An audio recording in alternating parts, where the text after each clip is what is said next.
네, 안녕하십니까. 일리아스 바이오로직스의 대표이사 함태진입니다. 오늘 와보니까 정말로 크고 좋은 홀인데 청중들이 직접 눈앞에 안 계시니까 좀 안타까운 생각이 듭니다. 하지만 원격으로나마 이렇게 뵐 수 있어서 정말 반갑고요. 조만간 코로나가 종식이 되어서 실제 대면을 통해서 또 인사드릴 수 있는 기회 빨리 왔으면 좋겠습니다. 이런 자리에서 저희 회사 일리아스를 소개해 드릴 수 있게 돼서 영광으로 생각하고 기회 주신 환경을 비롯한 조직위 측에 감사 인사 드리겠습니다. 일리아스라는 이름은 그리스의 가장 오래된 대서사시 일리아드와 오디세이에서 저희 이름을 따왔습니다. 왜 그러면 이 이름을 저희 회사의 사명으로 채택을 했느냐? 일리아드의 이야기는 아시겠지만 그리스가 트로이라고 하는 도시국가를 정복하기 위해서 엄청난 대군을 파병을 하죠. 그래서 쉽게 점령을 할 줄 알았는데 너무나 힘들고 지난한 전투가 되어서 10년이 걸리는 전쟁을 치르게 됩니다. 일리아스라는 이름을 붙인 이유는 저희의 신약 개발의 여정 역시도 그와 비슷하지 않을까. 세계적인 글로벌 기업 암젠, 바이젠, 셀젠과 같은 회사가 되겠다라고 마음을 먹었다면은 적어도 그러한 엄청나게 길고 힘든 여정을 지치지 않고 버텨내겠다라는 각오가 있지 않으면 사실은 섣불리 도전할 수 없는 분야라고 생각을 합니다. 그래서 저희 회사는 그러한 힘든 여정을 지치지 않고 끝까지 가겠다라는 그러한 의지를 담아서 회사의 이름도 일리아스라고 짓게 되었습니다.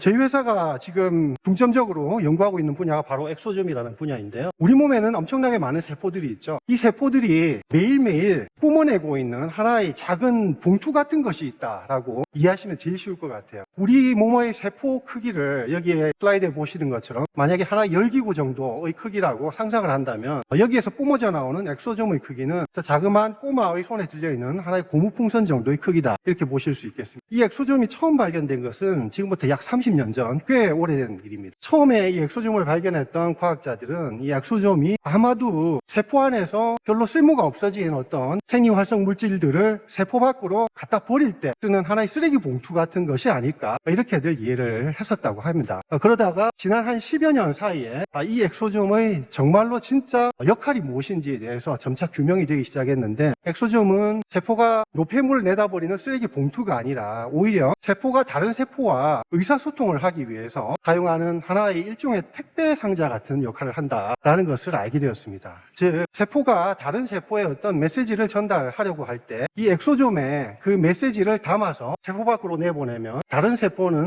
이것이 나에게 온 메시지구나 라고 인지를 하고 그 엑소좀을 그 세포 안으로 자연스럽게 받아들여서 안에 들어있는 내용물, 메시지를 읽어보게 되는 것이죠. 엑소좀의 이러한 독특한 역할이 이해가 되고 나니까 크게 두 가지 방법의 어프로치가 지금 많이 일어나고 있는데요. 첫 번째는 진단용으로 이 엑소좀이라는 것을 좀 활용할 수 있지 않겠느냐. 아까 말씀드린 것처럼 엑소좀은 그 엑소좀을 뿜어내는 세포에 담겨있는 여러 가지 물질들이 들어있기 때문에 엑소좀 안에 들어있는 것들을 우리가 잘 분석을 한다면은 원래 이 엑소좀이 유래한 세포 자체가 가지고 있던 어떤 상태를 정확하게 아는 데 도움이 되겠죠. 그런 의미에서 이것을 일종의 질병에 대한 진단 바이오마커와 같은 방식으로 활용하는 그런 연구가 지금 많이 실제 진행이 되고 있습니다. 그런데 저희 일리아스를 포함해서 많은 회사들이 관심을 가지고 있는 더 흥미로운 분야는 그러면은 이 엑소좀에다가 이것이 택배박처럼 다른 세포에 자연스럽게 메시지를 전달할 수 있는 역할이라면은 여기에 우리가 세포 안으로 좀 전달하고 싶은 어떤 특정한 물질, 특히 약물을 넣게 되면은 어떨까? 여기에서 출발한 여러 가지 시도들이 지금 엑소좀을 치료제로 한번 개발해 보려는 노력으로 이어지고 있고요. 그러한 연구가 실제적으로 최근 들어서는 더욱더 좀 불이 붙기 시작했다는 것을 여러분들이 엑소좀 관련된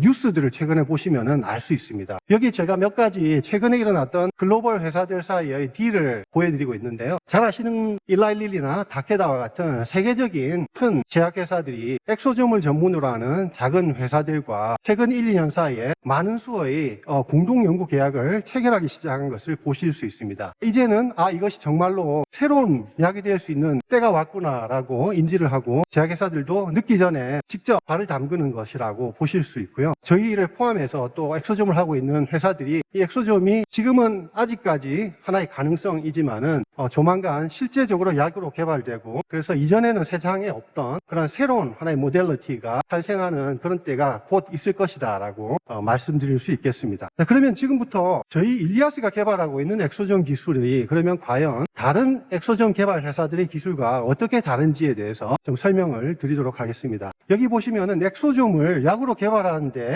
취할 수 있는 몇 가지 어프로치를 단계별로 표시를 하고 있습니다. 이 엑소좀을 약으로 제일 쉽게 개발할 수 있는 첫 번째 어프로치는 엑소좀 자체를 전혀 가공하지 않고 세포에서 내뿜어진 엑소좀을 그 자체 그대로 정제만 해서 다시 치료제로 활용하는 것이라고 할 수 있겠죠. 그래서 이것을 저희가 1세대 엑소좀 치료제라고 표현을 합니다. 줄기세포 치료제 같은 경우 실제로 줄기세포도 엑소좀을 많이 내뿜습니다. 그래서 줄기세포가 가지고 있는 어떤 재생 치료적인 효과가 줄기세포에서 나오는 엑소좀을 통해서도 나올 수 있지 않을까라는 그러한 가능성을 가지고 연구자들이 연구를 해본 결과 실제로 그런 효과가 어느 정도 있다는 것이 입증이 되었고, 그래서 많은 수의 줄기세포 회사들이 지금은 줄기세포 자체보다는 줄기세포에서 나오는 엑소좀을 약으로 개발하는 연구들을 많이 하고 있습니다. 그래서 이것이 1세대 엑소좀 혹은 나이브 엑소좀이라고 표현하는 것이고요. 그리고 이제 여기에서 한 발 더 나아가게 되면 아까 제가 설명했듯이 이 엑소좀을 그냥 있는 그대로 쓰는 것이 아니라 여기에다가 뭔가 약을 한번 넣어보자 라는 시도가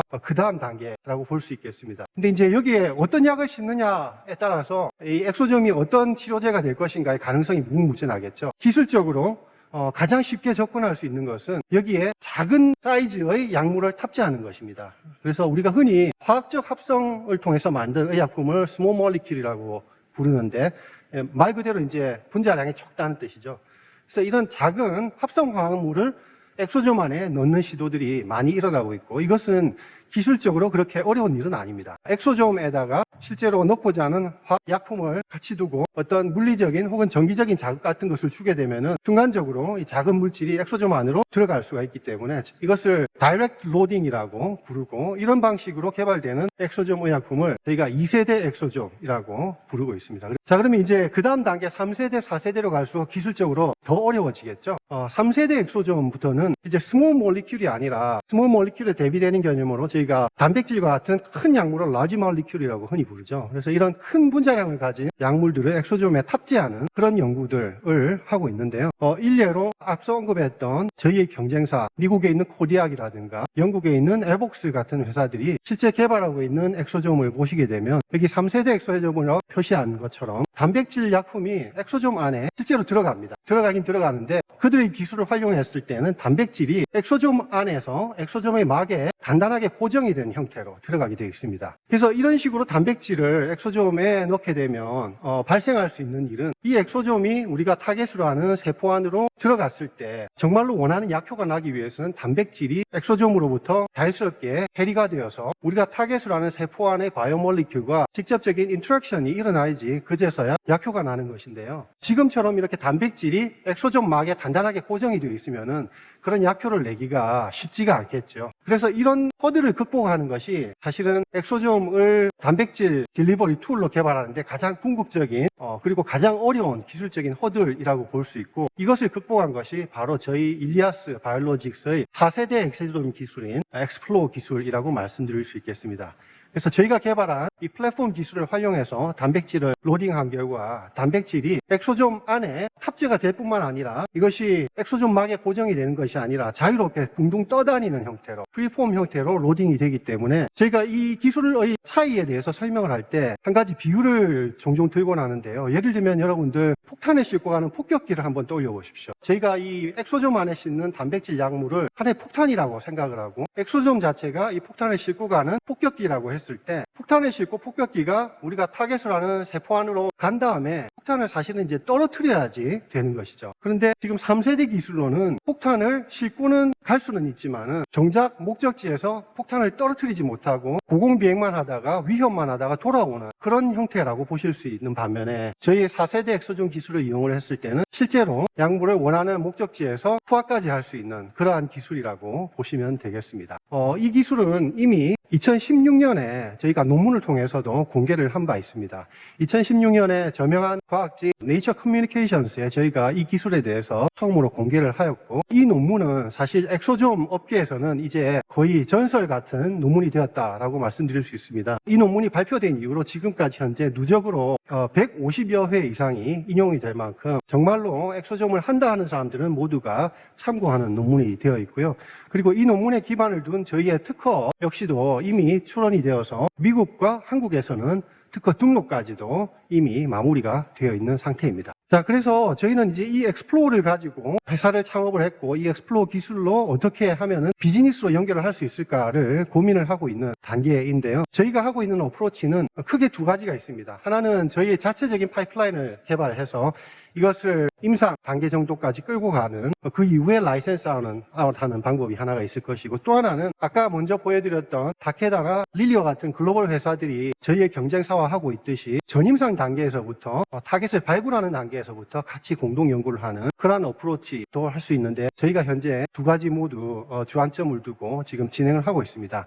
그 중에서도 저희 자체 파이프라인을 조금 소개를 드리자면, 여기 보시는 것처럼 여러 가지 적응증을 표시를 했는데요. 사실 저희의 기술에 어떤 단백질을 탑재를 하느냐에 따라서 어떤 질환의 치료제가 될지 가능성은 무궁무진하게 열려 있습니다. 그 중에서 저희가 지금 현재 특별히 포커스를 하고 있는 것은 염증성 질환에 쓸 수 있는 단백질을 탑재한 엑소점이 되겠습니다. 그래서 여기에 탑재한 단백질은 실제로 세포 안에서 염증을 일으키는 NF-kappaB라고 하는 세포 내 기전을 저해하는 그런 단백질이기 때문에 여러 가지 염증성 질환에서 효과를 나타낼 수 있고요. 지금 현재는 급성 염증성 질환들에 저희가 파이프라인을 개발하고 있는 한편, 또 만성 염증성 질환, 그리고 더 나아가서는 암 치료에까지도 이 엑소점을 저희가 적용해서 개발하고자 하는 시도가 현재 활발하게 진행 중에 있습니다. 지금부터는 남아있는 시간 동안에 저희 회사의 일반적인 현황과 사업 계획에 대해서 좀 말씀을 드리고 저희 발표를 마무리 짓는 것으로 그렇게 하겠습니다. 저희 회사는 아까 말씀드린 것처럼 이 엑스플로어라고 하는 매우 독특한 그리고 독보적인 기술을 발명하신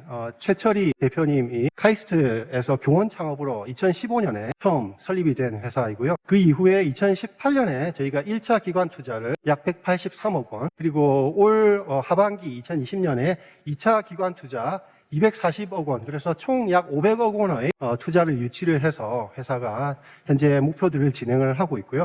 저는 원래는 약사 백그라운드로 연구원으로 한 7년 정도 일을 하다가 미국에서 경영학을 전공을 했고요.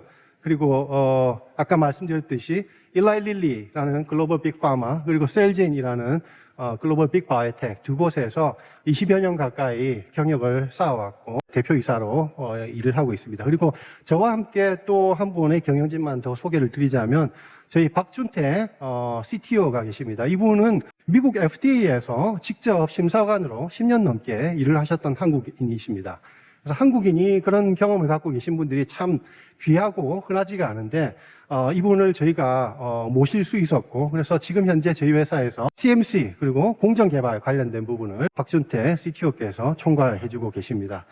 그리고 저희의 연구 인력은 박사급 인력 16명을 포함해서 전체 약 50여 명의 연구 인력과 그리고 10여 명의 지원 부서 인력 해서 도합 60명이 조금 넘는 인원이 함께 꿈을 나누고, 저희 회사가 가지고 있는 목표는 아까 말씀드린 것처럼 단지 올해 내년에 끝날 일이 아니라 10년 그 이상의 여정을 염두에 두고 사업을 영위를 하고 있습니다. 저희의 목표도 그래서 단기적인 목표, 그리고 중기적인 목표, 장기적인 목표 구분을 해서 명확하게 설정을 하고 있고요. 특히 올해와 내년에 역점을 두고자 하는 단기적인 목표만 잠깐 말씀을 드리자면, 저희의 기술을 해외의 큰 회사들에 이전해서 그들과 함께 공동 연구를 진행하는 것이 저희 첫 번째 목표가 되겠고요. 두 번째는 저희의 자체적인 파이프라인을 실제로 임상까지 끌고 가는 그러한 연구가 되겠고요. 이것 역시도 저희가 현재 계획대로 진행을 했을 때 내년 하반기에 미국 혹은 해외에서 임상 1상을 진행할 수 있는 그러한 플랜대로 진행이 되고 있습니다. 그리고 이 모든 일들을 저희 계획대로 수행한다라는 전제하에 내년에는 저희 회사도 주식시장에 공개하기 위한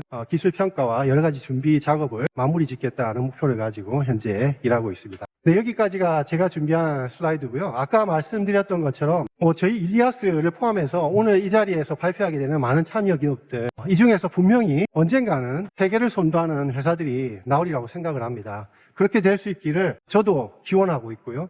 또 여러 관심 가진 투자자분들께서 계속 관심 갖고 지켜봐 주시기를 바랍니다. 특히 저희 일리아스 바이오로직스 계속적인 지속적인 관심과 응원을 부탁드리겠습니다. 지금까지 경청해 주셔서 대단히 감사합니다.